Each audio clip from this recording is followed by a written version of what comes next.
Hello, how are you guys today? I've been wanting to make this video for a very long time, but I've never had the tools to do it. And now that I partially have the tools to do it, we are going to just run with it. I've been a fan of this team for a very long time, and I made a promise to myself this year that I was going to recap every game so that way I can, pursue my dreams of just wanting to make content about this team. I have a TikTok and it's doing very well. And I believe that I just I wanted to do this for the team because of just how big of a fan I am. This has always been a big dream of mine, even if I don't make money off of it, even if, the world ended tomorrow. I would still get this video up just to show my love for this team. But I grew up 10 minutes from the arena and I still live 10 minutes from the arena. So this is going to be a unique experience. Again, this is going to eventually be my game room, so I know that this room's a little messy, but we're currently working on it, so just bear with me.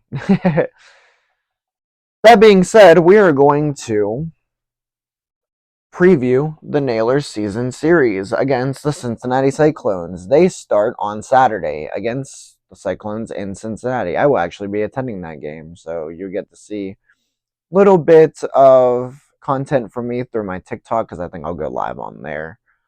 But that being said, let's talk about how the Nailers and Cyclones did last year. The Nailers finished 43-25, 3-1. That was good enough for second in the North Division.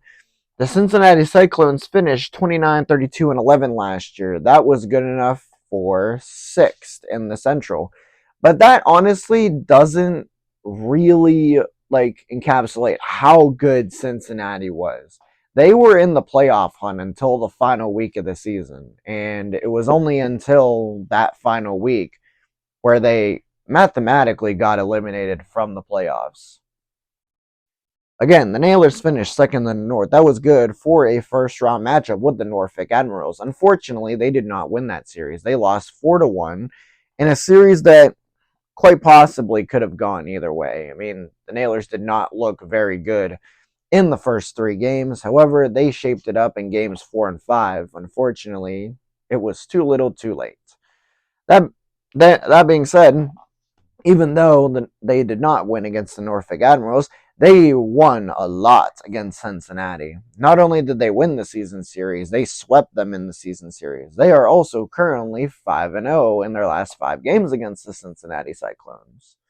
So I'm going to look at 2 players and a third on the Nailers on both sides that I think they will do a lot better for their teams than they did last year. The first person I want to talk about is Cole Timken. In 24 games, he had 5 goals, 3 assists for 8 points, which that doesn't seem like a whole lot, but he does a lot off, that the numbers don't really show. He had 63 penalty minutes. He was one of our big enforcers. And I can see him going toe to toe with this person from Cincinnati I'm going to talk about. However, Cole, I think, is going to have a better year this year because he only played those 24 games. He was a very late signing, and he showed his energy right off the bat. You could tell he wanted to play here and he wanted to contribute as much as he could to a playoff bound Wheeling Nailers team. The second person I'm going to talk about is Zach Gallant. Zach Gallant played 4 games with us before being called up. So if he wouldn't have gotten called up, he probably would have done a lot better. He had 1 goal, 3 assists for 4 points. I'm sorry, did I say 4? He played 3 games with us. Because I remember he had 4 points in 3 games, and then Wilkes-Barre called him up, which is very good. So there's that for you. The person I think is going to have a bounce back year is Jackson Castor. Jackson Castor did not really do all that well last year. However, Jackson Castor barely played last year. He only had a 6-7-1 record. It wasn't really that great. However, Jackson Castor did win our only playoff game for us. Back when Murashov got called up to the AHL, Jackson Castor played a game for us, and Taylor Gauthier was hurt at the time. He stood tall in our home game. And it was a very valiant effort. I think he should have started the rest of that series just because of how well he played. That being said, let's look at the Cincinnati side. One person I think is going to have a great year for them is he always has a great year is veteran Justin Vive. Justin Vive is a 36-year-old who is in the twilight of his career, but he has very good veteranosity for that team. And I think they are going to play a lot better with him in the lineup now than they did last year with him in the lineup. Just because he is a really good all around person, I should say. Now, the other guy for Cincinnati, and I believe is going to probably fight Cole Timken in that season start, is going to be Justin Portillo. He is coming from the SPHL. He's coming from the Athens Rock Lobsters. And last year with Cincinnati, while he was on loan, he had 43 penalty minutes. Now, that is going to obviously increase because they now have him for a full season. I do believe that there's going to be a lot of change. Cincinnati fired their head coach last year, Jason Payne. I do not know much about their head coach. I will definitely bring more information about him with when the game actually happens. But there are only 5 returning Nailers from last season that played on the team last year for more than 20 games. And also, we have a new head coach. Our assistant coach is still there. Mitch Jaguar will still man the helm of the assistant coach spot. Unfortunately, Derek Army, well, not unfortunately, I wish him all the best, but it's when you come off of a team that did really well. I mean, Derek Army brought this team back to relevance. He made the playoffs 3 of the 4 years he was coach here.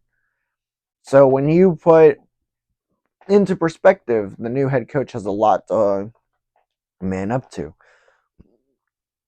Derek Army has taken better pastures and is now the assistant coach for the AHL Colorado Eagles, and we wish him nothing but the best. However, this new head coach has a lot to be excited for. His name is Ryan Papawano, and he played 16 years in the Quebec Junior League. Well, coached 16 years in the Quebec Junior League. And that may sound kind of hesitating, but however, I will mention that Trois Rivieres head coach also came from Quebec Junior, and in his second year, he won the Kelly Cup, so that's very exciting. However, this coach he has a monster record. He has over 1,100 games in that Quebec Junior League and has over 900 wins. There was a season where he only lost 1 game. That's insane. So, being as it is, this is definitely going to be an interesting year for the Nailers, with the transition of not having that many players from last season and having a new head coach. A new system that actually a lot of players that we signed worked under that system. So, you win some, you lose some. And I do believe that this year is going to be quite an experimental year for the Nailers.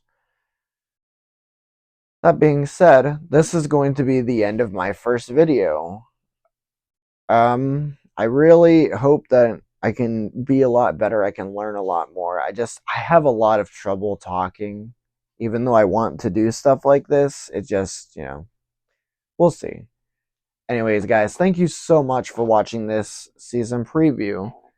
I will have a lot more once the Nailers and Cyclones actually play. Again, that is Saturday. It is a 7:30 start time, and you will see me on TikTok if you follow me on TikTok. Thank you guys so much. Peace.